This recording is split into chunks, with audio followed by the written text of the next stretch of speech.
भामटा बिगबुल साईनाथ कवडे प्रकरणात हायकोर्टाचा दणका, पोलिसांवर नोटीस।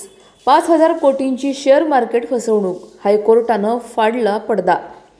भामटा बिगबुल साईनाथ कवडे प्रकरणात हायकोर्टाचा मोठा दणका। शेअर मार्केटमध्ये गुंतवणुकीचा आमिष दाखवून कोट्यवधी रुपयांची फसवणूक करणाऱ्या ॲसिटेक सोल्युशन कंपनीचा प्रमुख साईनाथ कल्याण कवडे आणि त्याच्या टोळीवर मोठं वादळ आलं आहे। या फसवणुकीच्या तपासात अक्षम्य चुका केल्याबद्दल औरंगाबाद खंडपीठाने शेवगावचे तत्कालीन पोलीस तपासी अधिकारी आणि संबंधित शासकीय यंत्रणांना नोटीस बजावण्याचे आदेश दिले आहेत। न्यायमूर्ती विभाग कंकणवाडी आणि हितेन वेणेगावकर यांच्या खंडपीठाने हा आदेश दिल्याने जिल्हा प्रशासनात खळबळ उडाली आहे। फिर्यादी अवधूत विनायक केदार यांनी दाखल केलेल्या याचिकेत म्हटलं आहे की तपासात पोलिसांनी जाणून बुजून त्रुटी ठेवल्या, पुरावे असूनही आरोपींना अटक नाही, फॉरेन्सिक ऑडिट नाही, कॅश फ्लो तपास नाही आणि चार्जशीटमध्ये हजारो गुंतवणूकदारांचा उल्लेखच नाही।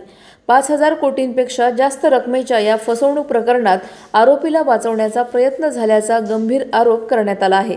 दरम्यान फरार आरोपी अजूनही पोलिसांच्या हाती लागले नाहीत आणि काही आरोपी खुलेआम नाशिक तुरुंगात भेटायला जात असल्याची चर्चा शहरात रंगली आहे।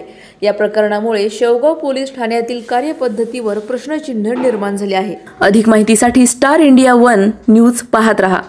चॅनलला सबस्क्राइब करा आणि अशाच अपडेट्ससाठी बेल आयकॉन दाबा।